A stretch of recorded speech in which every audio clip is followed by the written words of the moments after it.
حرام، مستحب، مکروہ اور مباح، اس کی تعلیم ضروری ہے ہر عاقل پر، ہر بالغ پر، ہر باشعور پر. تب یہ دیکھے گا، سوچے گا، چلنے سے پہلے، کام کرنے سے پہلے، کوئی اقدام کرنے سے پہلے، حتیٰ کہ ذریعہ معاش ہو، بازار ہو، گھر ہو، مسجد ہو، یہ تمام کے تمام امور ان کو احکام خمسہ کہا جاتا ہے، ان سے بغیر نہیں ہے. کوئی بھی انسان کام کر رہا ہے، یا وہ واجب ہے، یا حرام ہے، یا مکروہ ہے، یا مستحب ہے، یا مباح ہے. اس 5 کے علاوہ کوئی کام بھی انسان نہیں کر رہا ہوتا. اب بیدار کیسے رہنا ہے؟ یہ انسان کے ذہن میں مختلف فطور آتے ہیں، مختلف وسوسے آتے ہیں، مختلف خیالات آتے ہیں، اور وہ انسان ان وسوسوں میں جکڑ کر عمر ابن سعد بن جاتا ہے.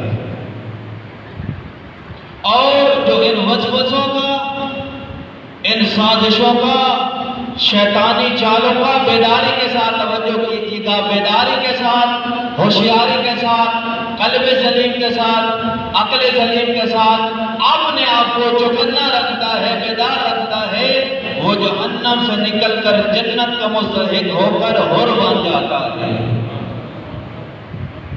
یہ جو اس کو حور بنانے والی چیز کا نام بیداری ہے. ہم بڑے معاملات میں یہ کرتے ہیں کہ یہ فائدہ ہو رہا ہے، دیکھا جائے گا، ابھی یہ سودا، یہ مال، یہ سود کے پیسے، یہ حرام کے پیسے، کوئی نہیں 4 دن بچے کھا لیں گے، پیسہ تو آ رہا ہے. باقی معاملات دیکھے جائیں. عمر ابن سعد کی اگر آپ نے تاریخ پڑھی ہے، بات شروع ہو گئی ہے تو میں عرض کرنے لگا ہوں، یہ بہانے بناتا رہا ہے. کربلا میں یہ لیت لعلہ، یہ کسی طرح بچنا چاہ رہا تھا کہ یہ واقعہ کربلا اس انداز میں پیش نہ ہو. یہ تاریخی حقیقت ہے اور میں لفظ کا ذمہ دار ہوں. لیکن یہی عمر ابن سعد کس چال میں پھنسا، شیطان کے کس زنجیر میں آیا. اس کو کہا گیا اگر تم رائے کی حکومت لینا چاہتے ہو، اس کی شرط ہے قتل حسین. اسی عمر ابن سعد نے، یہ تاریخ کے جملے ہیں، اس نے کہا جنت جو ہے وہ ہے ادھار. نعوذ باللہ، جنت کیا ہے؟ ادھار ہے، اس کا وعدہ ہے، پتہ نہیں ملے گا یا نہیں، یہ مجھے نقد سودا مل رہا ہے. اور اگر آپ کربلا مولا گئے ہیں تو ایک جگہ موجود ہے جہاں پر امام حسین علیہ السلام اور عمر ابن سعد کے مذاکرات ہوئے. امام نے اس کو سمجھایا ہے جس رائے کی حکومت کے لیے تم فرزند رسول کے قتل میں ہاتھ ڈالنا چاہتے ہو، یاد رکھنا رائے کی حکومت کیا، رائے کی گندم بھی تجھے تو نصیب نہیں ہوگی. یہ سودا نہ کرو. لیکن وہ بدبخت، وہی بات، شیطان غالب آ گیا، عقل سلیم سو گئی، غفلت میں چلا گیا. میں عرض یہ کرنا چاہتا تھا، اگر انسان غافل رہتا ہے، سو جاتا ہے، بیدار نہیں رہتا، تو یہ انسان اسفل سافلین کے درجے میں پہنچ جاتا ہے. اس لیے تقوی کو بچانے کے لیے میں یہ گزارش کروں گا، آج کے اس دور میں جو حالات انتہائی ناگفتگو ہیں، انسان بیان نہیں کر سکتا، اخلاقیات کتنی گر گئی ہیں، معاشرہ کتنا گر گیا ہے، کتنی ہوس ہوس شہوت اور بربادی کے دہانے پر پہنچا ہوا ہے. معاشرہ جہنم بن چکا ہے، آگ بن چکا ہے. اس معاشرے میں قلب سلیم کی منزل پر پہنچنے کے لیے جو اسلام نے راستہ بتایا ہے، اس راستے کا نام ہے تقویٰ. تقویٰ آ کر کسی پہ ڈنڈا نہیں چلائے گا، تقویٰ کسی پہ زبردستی نہیں کرے گا. اور میں عرض کرتا جاؤں، یہ جو عقل ہے، میری باتوں کی طرح توجہ کیجیے گا، میں کوئی ہدف دینا چاہتا ہوں. جو انسان کا دل ہے، یہ بھی ایک صاف شفاف واضح برتن کی مانند، کپڑے کی مانند ہے. جب انسان گناہ کرتا ہے اس کے اوپر دھبے لگتے ہیں، داغ لگنا شروع ہو جاتے ہیں۔